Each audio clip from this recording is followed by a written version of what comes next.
Adventure in Pipeman on W4CY Radio.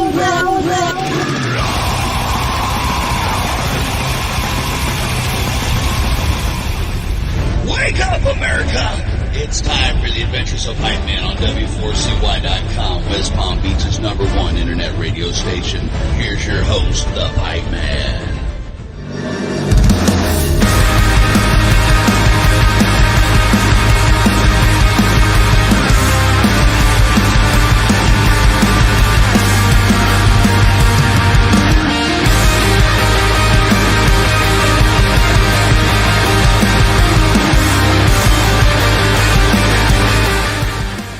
This is the Pipeman here on the Adventures of Pipeman W4CY Radio, and I am here with our next guest who, man, I love their music. They're pretty killer, and they're from the other side of the pond, so I like that too, because, I'm always going over there for Download and Bloodstock, and it's just a cool place for great music. And even me growing up, I mean, that was where I wanted to be, on the other side of the pond. Because that was where it was at. And this band is where it's at. So let's, with no further ado, bring on LASTELLE. How are you? Hey, yeah, we're doing good. So, thanks so much for having us. And, outside of the pond, you're always welcome. Come on over. The water's fine. The only thing I hate about your side of the pond is the weather. Yeah, man. Yeah, it's torrentially raining right now, so... that's no surprise to me, and the bipolarness is the problem. It's like I'll be doing interviews at Download, and for one interview I have my hoodie on, and then the very next interview I have to take it off, and then I have to put it back on. It's like every 5 minutes the weather changes. But I guess that's why there's great music there, because you get to get out of the bad weather and make some great creativity. That's it. Inspired by that. It's all about layers. There it is. And let's talk about your other band member there. He's the face of the band. So we don't want to leave him out so people aren't going, well, why is he there? Well, he's part of the band, except, technology sometimes, it doesn't cooperate with the vocals. But he has to be there in spirit with us. So we were actually I was saying before for the listeners that we were going to make a TikTok, and Freddie was going to do the actual vocals, and Mike would just mouth it and lip sync it just like a TikTok. Yeah. So that's the plan moving forward for the music as well, is it's all going to be mimed, and right? None of it's going to be real. Yeah, we're moving in that direction. Hey, that would be actually. How funny would that be if you just put something out like that? I'm just saying, pop bands have been getting away with it for decades, so it's about time metal got lazy too, right? Exactly. Well, it's funny you should say that, because as a metalhead from way back in the beginning, I do find that there are, and you're not included in this list, but there are bands out there that are taking the easy way out, like metal's supposed to be an algebraic equation that you just put this formula in, and that's definitely not what you guys are, and that shows your true musicianship and love of music, because you're not just making something, you're creating something.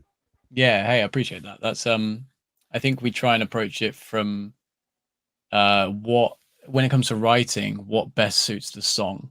And that isn't necessarily trying to make something that's super complex for the sake of itself being complex. I think we'll try and write something and connect more with an emotional level of it. And, that's, some people like that, some people don't like that. That's okay. We're not here to try and please everyone, but our approach to it is that we want it to be as authentic as we can.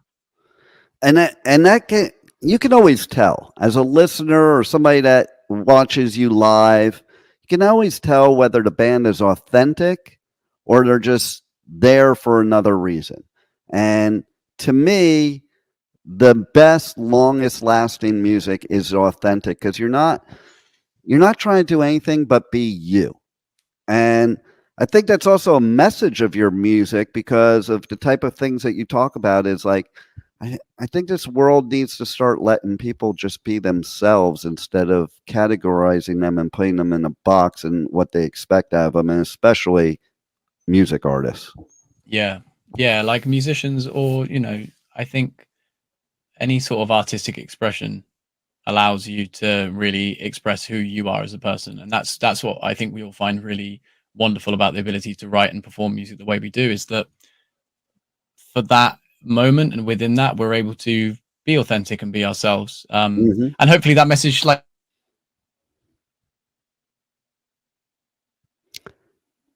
Your mic's muted. hey, I'm good at this, aren't I? Hey, there you go. Now we had you. That's the plan, wasn't it? We're gonna just do all your music from now on. Is all gonna be muted. Yeah. Oh, yeah, that's true. Actually, yeah. Exactly. No, I just think just going back to it, I just think it's important to a lot of people don't feel comfortable to be themselves, and if we can help people in any way feel like it's okay to be who you are, then I think we've done our jobs, really. Yeah, especially since I think about it, people have expectations about how other humans are supposed to act, be, do, whatever, and I think about it all the time. Who came up with these rules? Like I think we're all individuals, we're all unique, and who came up with these rules of what we're supposed to be? And maybe, thank God, we're getting in a direction where people can do exactly what you're saying, and they can just be them and not have to follow any rules. Yeah, that's nice.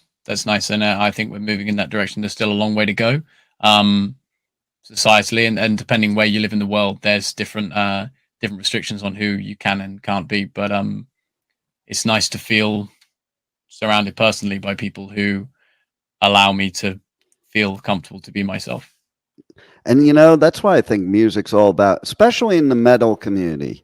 Those that aren't familiar of what it's like to be in the metal community, that there's nobody that's in it. We're all in it, and there's no outsiders, there's no labels, there's no judgments. It's just we're one big family. And I think music is also a great outlet for people to be who they are. We were just talking about this in the last interview of when you sing a song, sometimes you're expressing things about yourself that nobody ever knew about you, because it's not something you could easily talk about, but a lot easier to sing about.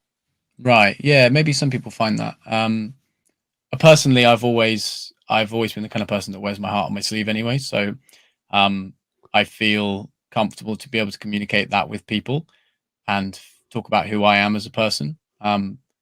But at the same time, I also think sometimes there are certain things that are said much better when you take the time to write it down in a thought about way, and you take the time to figure out how to make your statement and say it in a concise way, rather than just speaking purely off the top of your head, So yeah, if you take the time to actually sit and process that song and write, then you can process that emotion in a maybe more thorough way. So maybe it's, in my mind, I feel like it's maybe a different approach to, neither one's wrong, but it allows you to process something and really have to take the time and sit and think on that emotion. It's the same with performing a song every night. You have to sit on that emotion, and some songs are harder than others. Some songs you maybe wrote when you were in a dark place, and this isn't necessarily just about our band, but this is about music in general, right? If you wrote that when you're in a dark place and you're maybe in a better place now, but you're still performing that song, you're in a way you're never able to escape that. But also in a positive way, you're always reminded that that was a place that you were once, and it allows you to not forget it, but just to remember that there was a time when things were worse, Those are all great points, especially for the fact that you made me think about, okay, so if I'm an artist and there's certain songs that, like, after you've been an artist for a long enough time, everybody wants to hear and you have to play pretty much at every show. But then maybe you don't really want to play that song because maybe you were in a dark place that you don't want to revisit in that song itself, and you're getting emotional, or or maybe it doesn't even apply to your life anymore. So it's kind of weird to sing something that doesn't apply to your way of thinking or your way of life at that point in time. It's almost strange to you. Do you think so? I think you can have that distance there. I'll field this one at Mike, and we'll see how his microphone's getting on. But Mike, do you think there's anything in particular in the set that you feel like perhaps was written, and we don't have to name names, but perhaps was written by someone and now they no longer feel like that? Or do you think that all of the songs in the set are still relatively easy to play?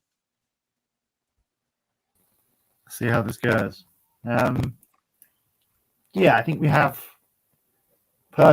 songs that meant something at one time, but it also changes and evolves and means something completely different in the next cycle of, say we'll do a tour to tour, like something feels fresh and in the moment, but then you've sat with something for so long that you then play the song again, it means something a little bit different, and then it brings new life to the song, for me at least. But yeah, I don't know. No, I agree. We've got several songs in the set that when we were first playing them, they felt a particular way. But with any music, as anyone knows, it's always open to interpretation, right? So yeah, what we wrote the song about isn't necessarily what that song's going to mean to a listener. And what you find often is people might reach out and say, hey, this song really resonated with me because a person close to me passed away and I heard the song and it helped me get through that time. Now, we didn't write it about that person's family member or close friend who passed away. Of course we didn't, but for them it resonates and it means that to them. And so every song is written, and to every single person who listens to it, it has, it means something different to every person who hears it. And I also think that goes as a performer, it can mean something different every time you play it. And some songs feel more hopeful and some songs feel more desperate when you're in a desperate place. So yeah, I agree, Mike. I think even as a tour goes on, a song, you can sit with it and then it changes its meaning for you every night sometimes.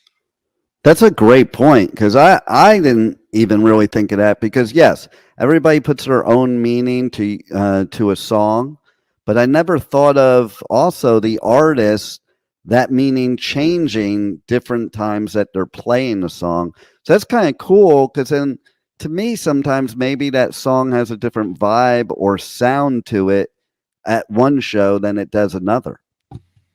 Yeah, I don't know if necessarily the sound would be too different from the way that we would perform it.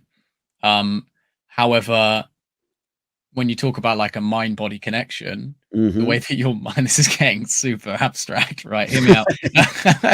But as a singer, your body is, and your whole body is your instrument. So any sort of tension you're carrying or stress is going to make your voice sound different to if you're more relaxed. So even just something as simple as that, the way you feel does affect how you approach things as a singer. Now, as a, when I'm playing bass, if I'm in a good mood or a bad mood, I'll be honest, mostly sounds the same. Right. There's not too much of a difference there. But sometimes when Mike's in a really, terrible mood, he'll hit his snare 20% harder and I'll come away 20% deafer. So yeah, I know to cheer him up before next practice, Or maybe that was a good sound, the angry snare sound. Yeah. We'll just be really horrible to him during the recording process. Right. And that will go terribly, and will allow him just as much ability to talk about how he's feeling as he's allowed right now when he's on mute. How does that feel, Mike? Yeah, just a thumbs up. I love it. So now let's talk about the newest song. What meaning does that have to you guys? Life in Silhouettes. So our approach to songwriting, lyrically, is largely a collaborative process. So almost every time, sometimes it's led by one person or another, but most of the time we'll sit down together and we'll kind of work our way through a song and talk about, maybe someone will bring forward an idea of a chorus or a verse or something, and then we take it from there. And then we will all approach it together. So with this song, it was approached together. So because of that, I can only speak as to my personal take away from it. And as we just spoke about, this idea that songs mean different things to different people, and when you're performing it or writing it, it can sometimes change its meaning. However, that said, the way that the song resonates with me personally, and I feel like my input into it, was this idea of self-discovery and being comfortable with yourself. In the simplest terms, that's how I could phrase it, because there's a lot of people who don't necessarily ever go on that journey, don't ever learn about themselves. And I've had a lot of friends and family and people close to me who've gone on that journey of discovery and felt a lot better for it. So if I could speak one message as to my point to be made with this song, it's that, you know, to understand yourself and be more comfortable with yourself. I think that's a great message, because there's so many people that are not, you know, and even people that think they are probably aren't and don't realize it some of the time, you know. And so again, as we were talking before, the song can have a different meaning for every person that listens to it, but it definitely has a message for everybody out there. And I think everybody listening should check it out. And not only that, you guys are badass musicians, so, you know, Appreciate it. how do people connect to you guys on socials, on the web? How do they check out the new song and all your other, everything else you have going on, merch, all that? You can find everything at LASTELLEBand.com. That's our website. It's got all of our videos, links to all our music. All of our socials are generally at LASTELLEBand or /LASTELLEBand, wherever you are. And we've got all of our music currently released is on Spotify, Apple Music, Deezer, places like that. So you can always find out what we're doing. Head over to YouTube. It's got all of our videos. Post a lot of content on our Instagram and TikTok at the moment. And yeah, I think there's something, you know, depending how people consume music, there's a way to do it there. We're everywhere. Right. Nowadays, there is a way for everybody. That's another thing there. Like, you know, somebody wants to listen on one, but somebody else might want to listen on another, you know. Yep. And so there's something for everybody, because we're all unique human beings that, you know, have different needs and wants. And you guys, I think, check all the boxes with this song, so everybody's got to check it out. Do you have anything else you want to let the listeners know that you have upcoming, coming out, or anything that we haven't covered already? Yeah. Well, this is the point in the interview where Mike was going to give a 3-hour-long speech, but unfortunately, due to the tech issues, he's not going to. So maybe Mike can just instead talk about we've got 2 shows in the books, and just in an effort so that people don't have to hear my voice for the whole time. Maybe I could fill that one to Mike. Hello, I'm back. If it sounds like shit, I'm so sorry. Yeah, we've got shows coming up. We spoke about Download. You love Download. We're playing the Wednesday at Download, so if you've got RIP tickets, you can come check us out. And then, what else we got? Romania. Playing Romania later in the year. That's mad. On the Friday, I think. Opening. Yeah, that's the 2 we've got in the books. Yeah, I think that's everything we've got planned so far. But there will be more. And this will be our Download interview. So there you go. Because I'm doing. You're making it over this year, or you're not? No, I'm supposed to be going, but something just came up recently that I might not be able to go. But I'm still going to do all the press coverage and stuff. So it's funny because if I don't end up showing up, I'll still do a bunch of interviews like this. And it was already a plan, which is why I brought it up, to have you guys included in the Download coverage. How many times have you played Download? This is our first time. Really? And Yeah, that's home. So that's cool as hell. Yeah, it's been a kind of a bit of a bucket list one for us for quite a while, actually.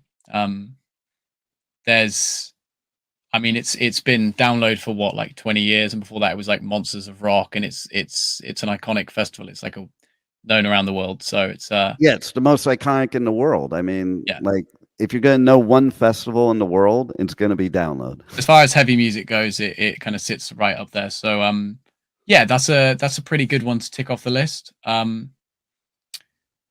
and it's not too far from home either. It's just up about an hour north of us, so it's up near Derby, and we're based around Oxford area. So it's about an hour and a half. So nice and easy. Go up, play. Might even get to sleep in my own bed afterwards, which is always a I know, bonus. right? How often does that happen? Well, that's it. That's the dream. You know, as much as I love slumming it in a tent or sleeping in a car, I'm here for getting back into my own bed. You know, it's so funny because I was looking for a place to stay near Download because, you know, with all my equipment and stuff, I don't do the camping because where am I going to put the equipment and how am I going to charge it and all that? And there's literally Airbnbs that are literally just tents that are charging like for the days of the festival, like $1,000 just so you can sleep in their tent. That's an awful idea. That is $1,000 you have wasted. Never do Right? that. Like, who's gonna do that? I'm looking at that. I'm like, nope, that's eliminated. Why do I need to? I could just post a tent anywhere. Oh, I think Mike has something to add to that. I'm an idiot, and I would end up doing that. Well, I'll say Airbnb and then turn up as a tent, and then be really sad. Yeah, one room, one bed, sleeps 5. Perfect. Right. I just want to clue everybody in that isn't used to going to festivals in Europe or the UK. You don't have to spend $1,000 to get in a tent because there's free camping. Just bring your tent. It's I'd have thought it was pretty obvious, but here we are. See, there you go. Like, and I'm sure somebody is going to reserve that $1,000 tent. Hey, if it's not you, it's me, right? There it is. I'll beat you to it. All right. Well, we could share it. We can make it the press artist tent. Like, perfect. We could promote it. That's the new press area of Download. Where are you going to charge your stuff? That's the issue. Yeah, so a very long extension cord that goes to the real press tent at Download. Got you. Why don't we sleep in the press tent? That sounds much more comfortable. And I can charge my phone. And they do. Yeah, you can charge a phone. There's Wi-Fi. There's storage locker there. You know, it's perfect. I'm going to bring that up. You know what? That's a new way to do it. Forget camping outside there. Just do it right in the press tent. Yeah. You get the first scoop on everyone, you know? And like the first band that plays for the day, they get to camp out on the stage they're playing on. So they just roll out of the tent and start playing. Well, that was our plan for this Romania festival. So we're opening up the stage, and our plan is to get there the night before and set up tents on the stage. Just makes loading easier, you know. Right? It's a bit less stuff to set up. Yeah. See, that could be a whole new trend right there. I'm not sure it'll take off. The bands end at like 3 a.m. and I don't know if I could stay up that late to set up a tent on the stage. So. Oh well, there you go. There's a little kink in the armor. It's quite common for Euro festivals. Like I did a bit of digging, and some of those festivals don't finish till 2 a.m. And I gotta be honest, I am in bed. Well, you know, I'm here for it. It's true because like I do Hellfest, Grass Pop, and Hellfest. I remember the first time I went there.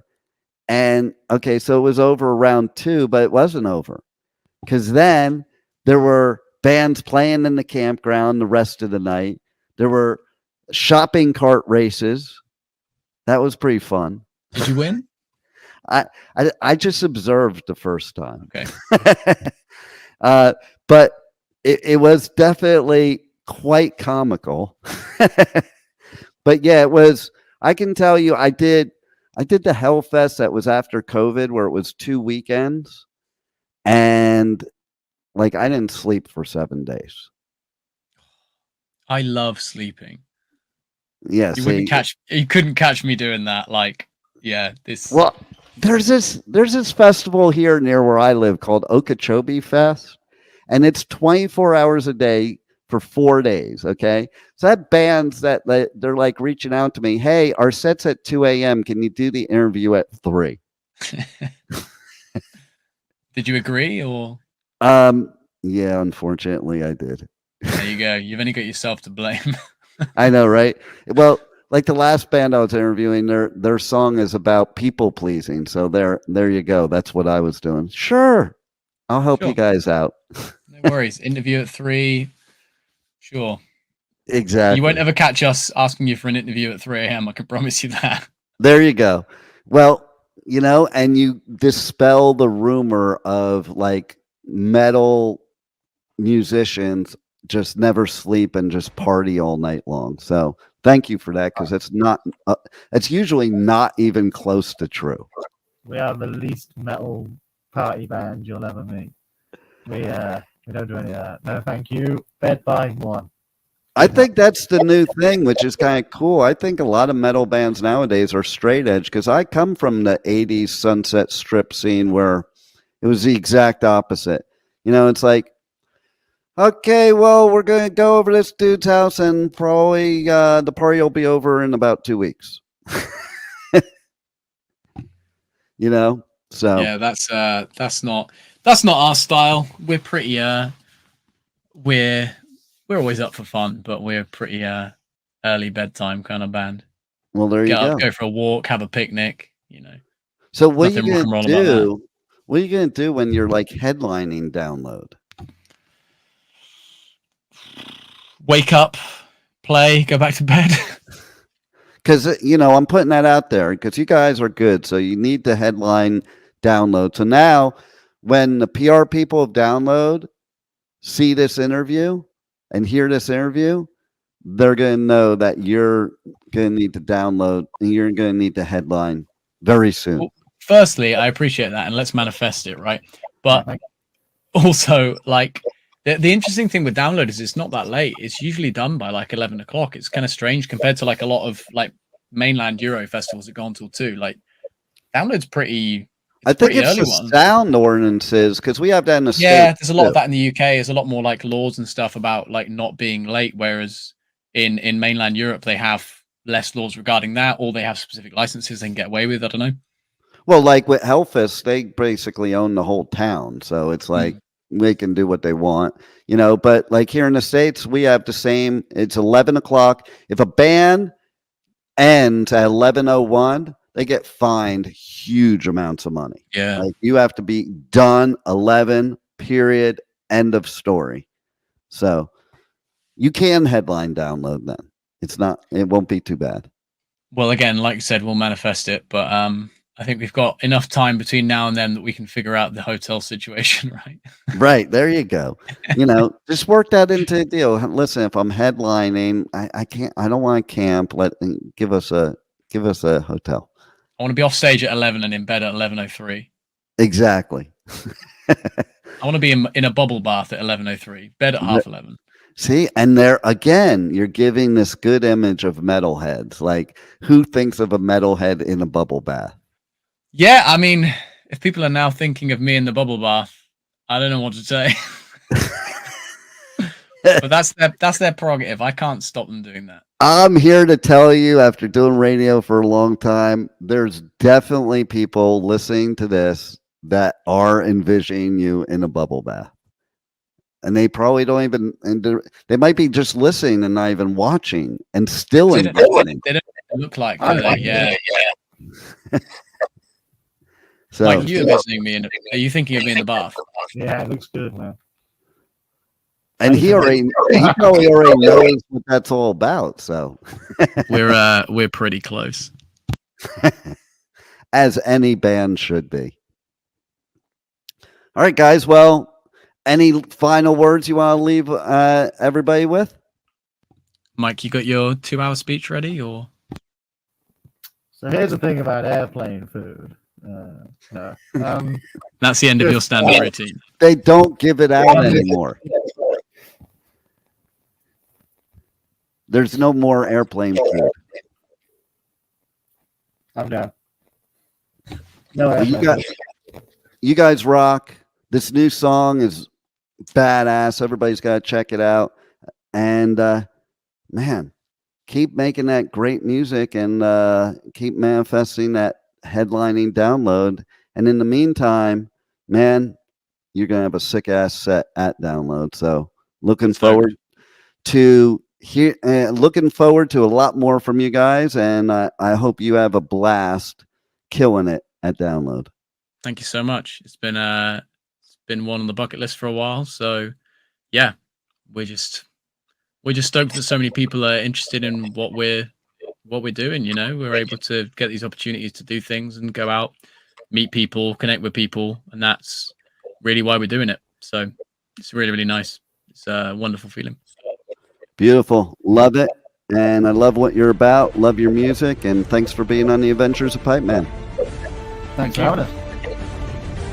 Thank you for listening to the Adventures of Pipeman on W4CY Radio.